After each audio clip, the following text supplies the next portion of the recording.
Teammates, we are back once again. If this is your first time listening to the Move Swiftly podcast, welcome to the number one podcast on innovative teamwork. Incredible to have you. Looking forward to having you back for more. To my regular listeners, you already know how I gets down. Mr. ABC over here, always be connecting. So it just so happens that a couple months ago at this point, you guys heard from Ali, who was the Peruvian life coach. That was the title of the episode. Go listen to that episode. So it just so happens that we met at a run club that was put on by, I think it's Pure Vita. Yeah, Pure Vita puts on a run club out here in West Palm Beach. And after we do a cold plunge and be in the sauna. So me and Ali were talking about the podcast and what we're gonna do. And then I'm sitting next to this wonderful, wonderful young lady that I have on today. Her name is Monica Gisella. She goes, wait, podcast?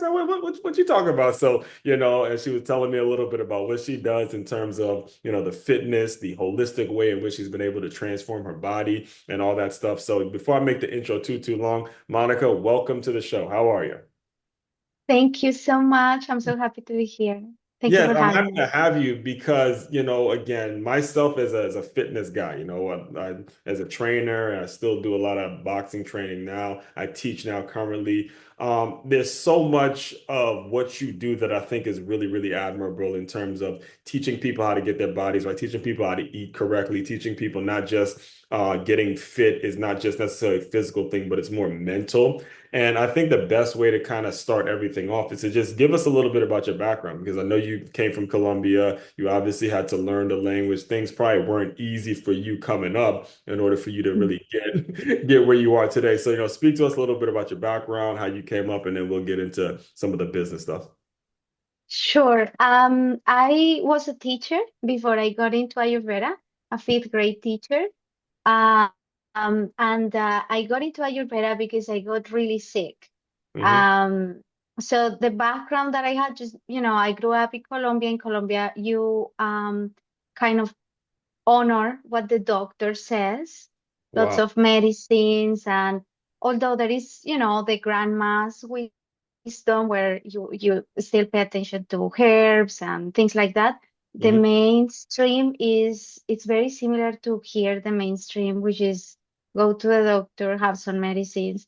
And I was dealing with some problems at that time. Hmm. Um, that were not going away with regular medicine. So I don't know, maybe listening to my inner voice and trying to figure out by myself what could not be just another band-aid, but Hmm. really get to the root of the problem. Hmm. Also at that time, to make things worse, I was doing bodybuilding, which is fantastic, for many people. Hmm. But for some women, it can be a lot. It can be very intense on their bodies. Hmm. So I was, working out twice a day and eating so much protein and protein powders and all these. Hmm. So that's when I found Ayurveda. Um, and what got me is that it was very natural and it was going to take into account not only my body, but also my emotions, the thoughts that I was having about healing or my body at that time. Hmm. And yeah, it was a very holistic approach that I had never heard about. Hmm. That was 2014. Right. And I started, practicing it, trial and error. It was not perfect. I gained some weight when I did that because it's a very intuitive approach. So I was used to measuring my meals, Yeah. to the T. And Right. then I was like given free range of what to eat and how much. Right. So I mean, it was meant to be intuitive, but it was very difficult to know what is intuitive. Hmm. Um, and then, trial and error, I became certified as an Ayurvedic consultant. Right. And the dream of starting Pranab started at that time. So, well, walk us through a little bit back to your when you became very sick. Now, you don't have to go into too much detail if you don't want to, in terms of how bad the sickness was. But I'm curious now because I teach at a school, at an elementary school, so I understand the taxing on the body and the dealing with the kids, especially at that age as they're growing, and you're dealing with your own personal situations. So, when you're going through that, how exactly do you find Ayurveda? Like, educate us a little bit on how you found it and what was it about it that said you're gonna stick to it? Was it that the drugs that you were taking were so bad? Was it a situation where it's just like, look, I have to try something because nothing else is working? Take us back a little bit in terms of those times because I was listening to you on a previous show and I could tell that it was something that people have to be patient with. It's not something that you're gonna expect quick results with or anything like that. Exactly, yes. So to start, the symptoms that I was having, and you are totally right, when you are a teacher in the classroom with fifth graders, that was very stressful for me. It was very difficult to handle on a daily basis. I knew at that time I wanted to maybe when I was older Mhm. to have a more peaceful job, Yeah. but I Now, didn't know what. did you learn English like immediately? Like, was that a No, how did you? I That's what I'm like. I learned English in London. I lived in London for a couple of years. Okay, I got you. Um, yes. But anyways, when I came here, Right. my English was Fluid. not Okay. good. Still, I'm improving my English. You still know a word or two every every day. Yeah, it The happens. learning I process mean, never I've ends. learned to get used to it out here in South Florida, so you're all good. You're all good out here. So yeah, and then I found Ayurveda in internet. At that time, Ayurveda, now it's not that common, but it's still gaining popularity. At that time, it was extremely rare to hear somebody talk about your Ayurveda. I think my first connection was because of Deepak Chopra. So Yeah, yes, he that's I know was, exactly who you're talking about. Deepak Chopra, he's the man. I love his stuff, yes, man. Oh, yes. yeah, yeah. There's that. There was, If we start going there, we're gonna start talking for. But yeah, anyway, go oh, on. beautiful. It's Deepak, beautiful. he just knows how to really, man. He knows how to really talk to your soul. You know what I'm saying? Anyway, let me not start on him, but go. Yeah, totally. I feel related to what you just said. Mhm. I found first this meditation in YouTube. I was typing, searching for healing meditations, and his came up, and I started practicing like every morning. And Mhm. it was a weird meditation for me at the time. I didn't understand the concepts, and he said in the meditation, "Don't worry if you don't understand the concepts. Just repeat these words. They are Mm. gonna bring healing to your body." And then at the end of the meditation, he kind of mentioned, "Oh, and diet, depending on your body type, things like that." He mentioned the word Ayurveda, and I then got into it more deeply in internet, Got going it. from side to side. But at that time, the amount of information was not that Mhm. plentiful. It was limited.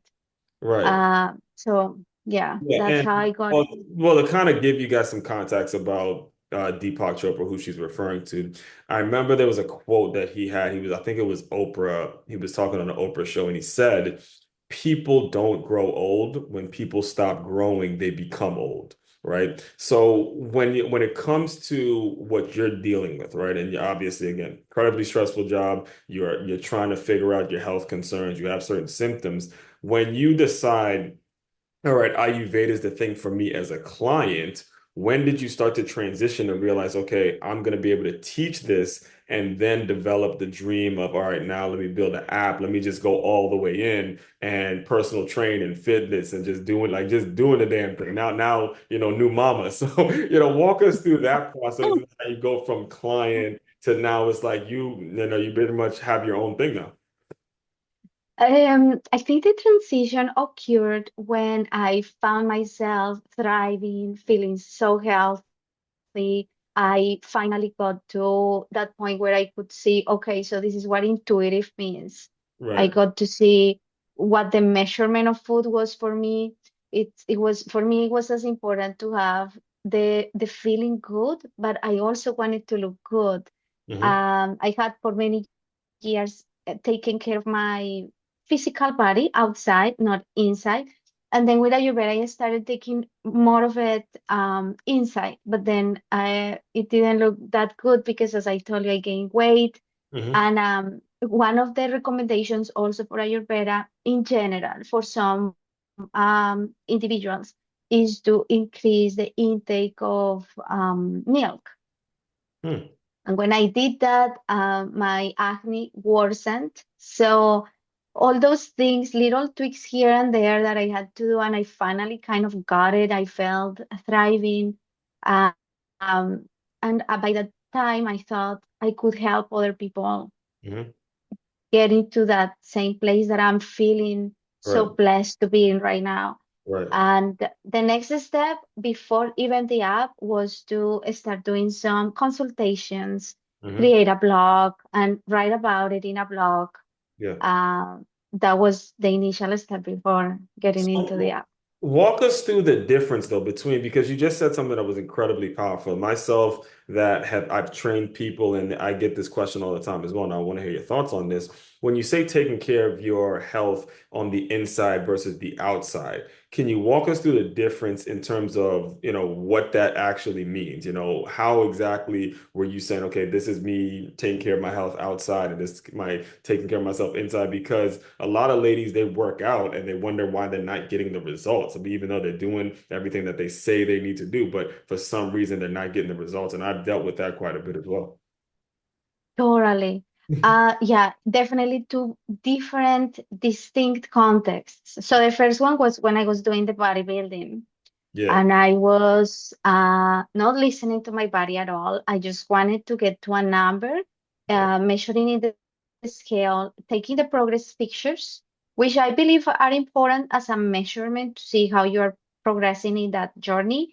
Yeah. But still, it was only focusing on how your body is looking. I really think that apps don't mean you are healthy at all.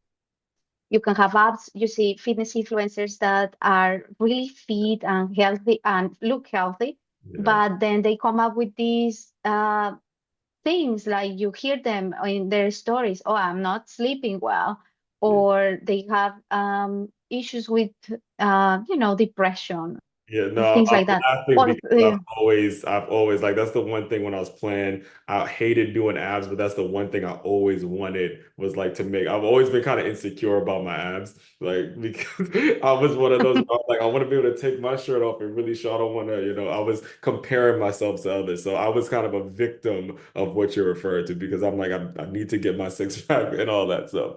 Totally. And I think for women, sometimes it's even worse. We compare ourselves so much to other women, Yeah. especially we see women in Instagram. We scroll down and we see these perfect women. We Hmm. forget, first of all, there are, tools to enhance your Yeah. image in internet.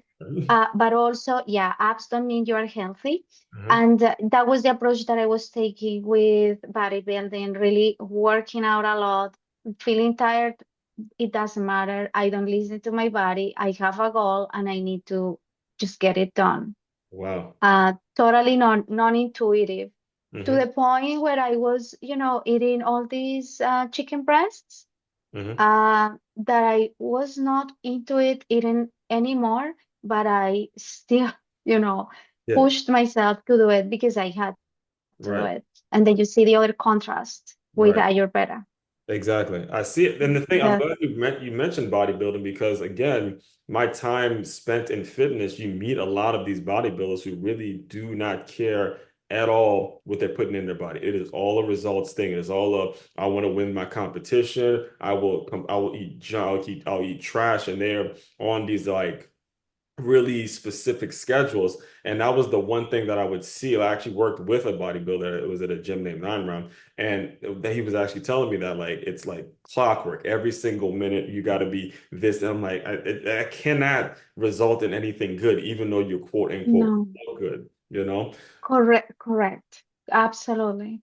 Eating from plastic bags, Ziplocs and cold food. The important thing is, that you get those calories in and you burn those calories out. And it just felt against my body at the point where I couldn't do it anymore because I just couldn't do it anymore. Like physically, I was Yeah. uh, just feeling so bad that Hmm. I had to take the other approach. Yeah. The other approach was so difficult to take because I had to rest, and I was like, resting is bad. Resting is Yeah. like it was the opposite of what I was Like wired. had programmed my mind to resting or doing yoga, not Hmm. doing so many workouts, or listening to my body. If I'm feeling tired, take some rest, drink some water, not go, go, go. Right. So yeah, totally different. And So in the sense, and the thing is, no, I'm glad you're bringing this up because one of the things, especially for anyone that's listening out there and that's interested in getting on a health, or like on the proper health nutrition or proper diet, they can be fairly intimidated when they look at you, right? They can be fairly intimidated when they see Monica, the finished product. But you have actually something you have a lot of free resources on your website. You have a way of which they can take a quiz and they can really see where they're at and not necessarily be on to like, I'm telling you, ladies, do not take it from us. Do not get in this habit of comparing what you see of a person, but based on what you see on the internet. That is not a healthy way to live. And I'd love for you to kind of just talk a little bit about some of the resources that they can take advantage of right now that everything is kind of developed and there's a quiz. And then there was some things you were talking about in which you'll know your specific body type and then you know what to cook and stuff like that. I was like, man, I can't wait to have you just dive into that because I don't like I was again that's the sciencey part of it where I'm like I'll let you kind of take it away. So yeah, with Ayurveda, the beautiful thing about Ayurveda is that it differentiates by body type. I had never heard that concept, and I was into it from the beginning. You first take a quiz, uh, um, which we have improved based on my experience with quizzes throughout all these years. Right. And you take the quiz on the app. The quiz is free, Hmm. and within 2 minutes you have the answer. Hmm. The questions may seem sometimes a little bit weird. We are asking questions about your emotions, how good you sleep, even the quality of your dreams, things like that. Plus physical, related to your body questions. Hmm. And then the result is going to provide you with either you are what type of body type you are. You can either be Vata, Pitta, or Kapha. And depending on those types, your diet should accommodate your constitution, your movement should also be accommodated and adjusted as well as your lifestyle. Hmm. And that's like the big picture. Obviously, when you get into each body type, you still need to customize those guidelines or those tips to your own body, to your own situation. Some Hmm. people may be Vata Pitta or Vata Kapha with a combination of them. This Ayurvedic blueprint is basically what you would relate to the DNA in Hmm. a sense. Yeah. It's so unique, and you have that specific combination of the three forces of nature. So a little bit of Vata, a little bit of Pitta, a little bit of Kapha, but one of them, most of the time, is more dominant in your body. Hmm.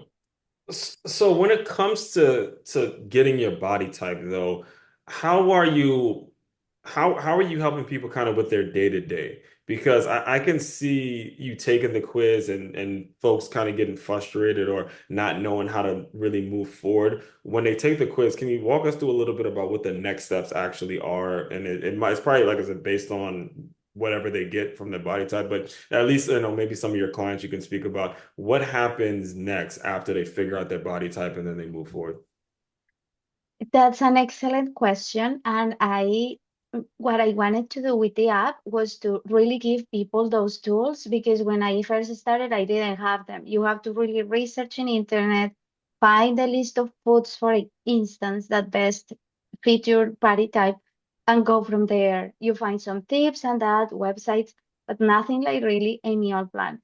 And Mhm. I was so used to having something to follow, right, with bodybuilding, and I wanted something like that to be for Prana app. Like, Something that you don't have to worry about anything. Just get into the app, see your meal plans, see your workout plans, all adjusted to your body type. Wow. So when you first present or take the quiz, the Doshi quiz, you will then be you can get the free program to get a taste of what Pranab is, or you can become a premium member. Hmm. When you become a premium member, that's when we give you the meal plans Hmm. and the entirety of the program. So the meal plans have the meals that you will require for each day in menus, different menus for the month. Hmm. But you also have the option to swap ingredients. Sometimes you don't like an ingredient, that's your personal preference. Or maybe you are a vegetarian or pescatarian, or you want a high protein menu because you are a woman that is in their 50s and you are losing muscle mass because with menopause, that's natural, and you Yes. want a high protein menu. So depending on those specifications, we create your meal plans. Also, the fitness plans are applied to your body type, which you can also change the schedule. We provide you with a schedule, and then you can swap. I don't want to work on Tuesdays. I want to work on, I don't know, Thursdays and Mondays or whatever it is. Correct. Plus a lot of lifestyle guidance. Hmm. So there are so many tools for you to really follow, but also to adjust and personalize and make your plans really yours. Yes. Well, Um, I'm glad you brought it up because you're living the experience now. How does it affect women when they do become pregnant? How does it affect the body type and all that? Because again, that's something I dealt with quite a bit with the women who were just, I mean, almost in tears because they couldn't get their bodies back after the baby. And I've dealt with that quite a bit. So when it comes to your program and your approach, how does it affect women as they grow through that 9 months and all that stuff? Even before that, when you have in your heart the idea to conceive, it can be nowadays, it can be incredibly hard for women. You've probably heard about women suffering from infertility issues, Yeah. lots of infertility, lots of women trying IVF Yeah. because I've heard, yeah, a lot of that. All right. getting pregnant naturally has become like really a challenge. Yes. So even before getting pregnant, I started switching or tweaking the nutrition a little bit.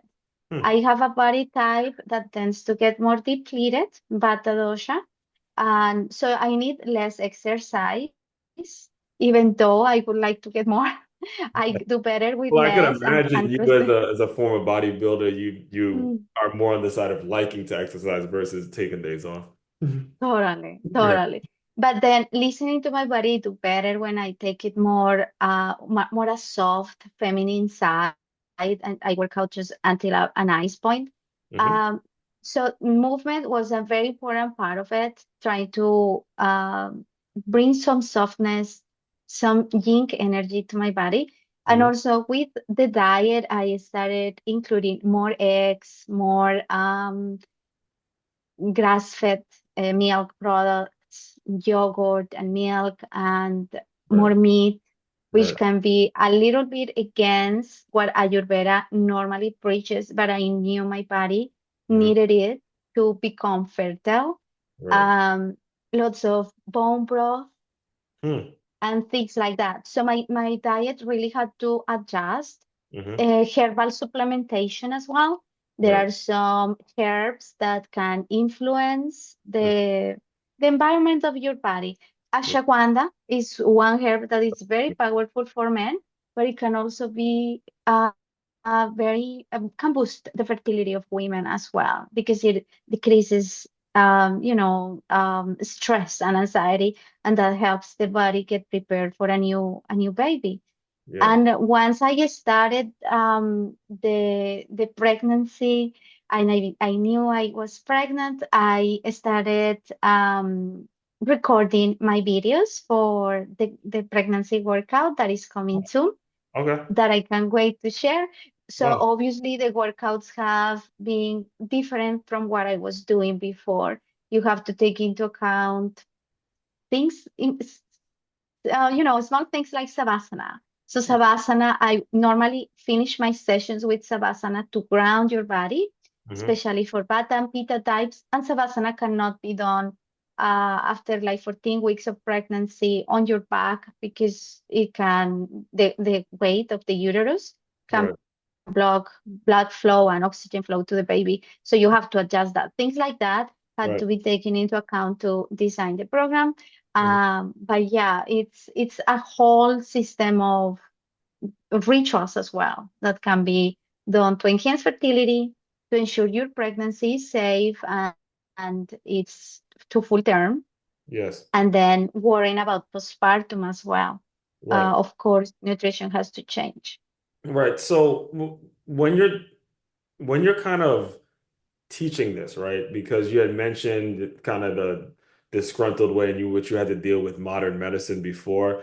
How soon do you sort of teach to young people? Like kind of go back to, I guess, to your fifth grade teacher experience. How soon do you start telling young people the right lifestyle and the right way to eat? Because that's another big issue is so often do, especially with the teachers, it drives me crazy when they do it, but we reward kids with junk food. We reward kids with candy. We like we make it okay or they do something well and we start giving them junk food when we just don't have to do that. So the question would be now, and I'm going to be very respectful of your time here, but the question is when it comes to teaching young people or sort of going against this culture that praises this junk food eating or gives reward with junk food eating, how do you address that specific issue with young people? I think the best answer to that question is to democratize Ayurveda a little bit more to Yeah. make it more available mainstream. Hmm. Um, you know what you just mentioned not only happens with children, with adults as well. They learn. Now, It's like right? a learned thing that they Yes, don't break the habit.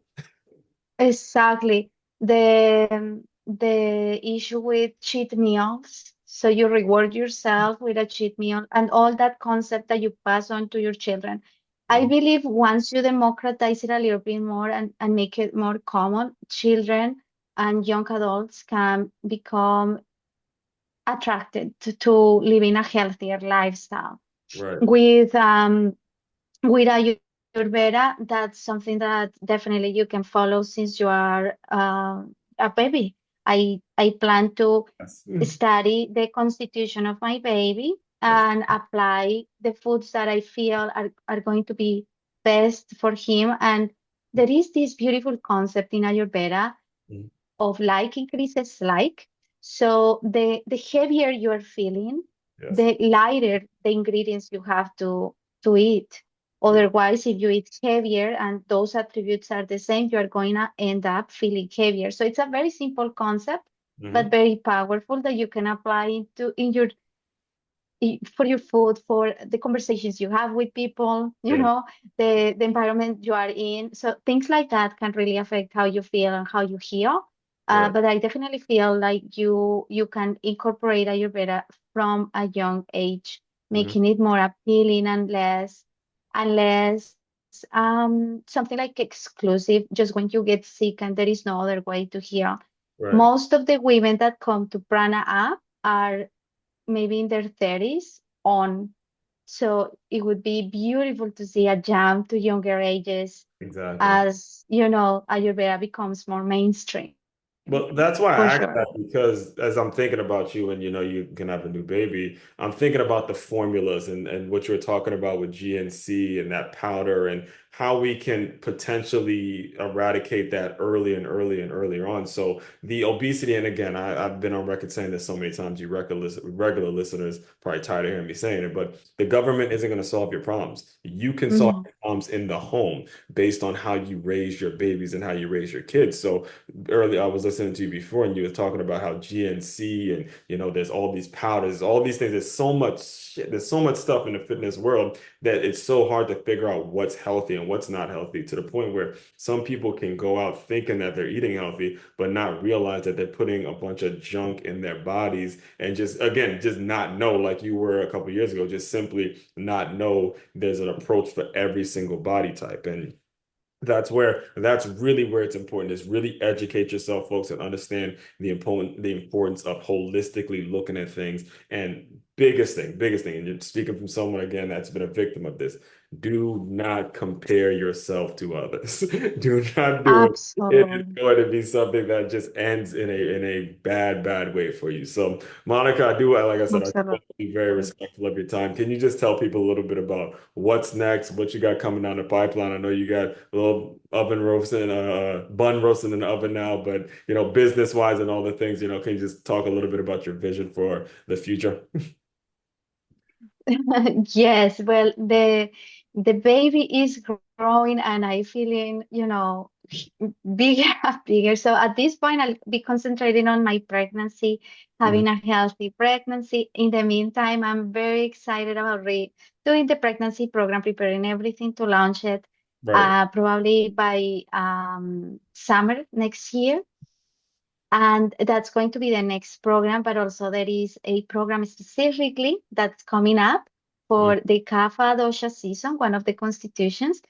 That's the program for spring that's coming also before the pregnancy program.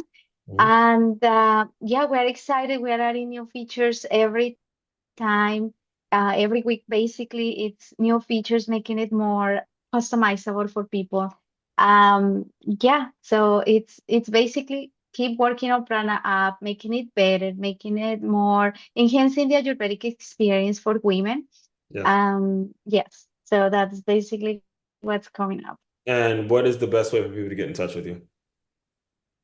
Through the website, I think it's the best. There is a link there for support, Goddess support, where we answer all emails Mhm. or maybe ideas that you have for the app or questions about your constitution. You can always email us there, or you can follow me on Instagram or my Facebook group where you can get more content, free resources. You Um, have a ton of that, a lot of blogs. I was reading a few yes. before. Yes, and definitely downloading the app. More and more resources are becoming available for free in the app. Hmm. So it's always a good idea to have it there and have those resources and those free tools available for you whenever you need them. Plus the free program. At this point, I'm starting the week of this going by. But at this point, by the time this comes out, I would have be doing regular boxing workouts at a park, and it's in Wellington. You can come out if whenever. Oh, nice. But if any of you guys are listening, again, download the damn app because you need it. And it's one day one day a week or we're gonna be doing it twice a month. So twice a month isn't gonna get you there. You're gonna have to be again approaching these workouts with a certain lifestyle. So I just had to put that out there. So, Monica, the final thing I do to close out all the shows is I want you to use your imagination a little bit. You are back to being a fifth grade teacher. You're incredibly sick. You're going through it. You're stressed out. The kids are yelling at you. This one's crying. You're solving this problem. This parent is upset with you. Pretend that that version of Monica is coming to the Zoom room. Give her some words of encouragement, and we will officially close. I could tell that Monica to believe that there is a way out, to have faith and surrender to the flow of things. Things are gonna work out and keep looking, don't settle. You don't feel well, and you that doesn't mean that you need to just get used to not feeling well. Mm. Find an answer, but just take it easy and it will come. Just have faith that it will come.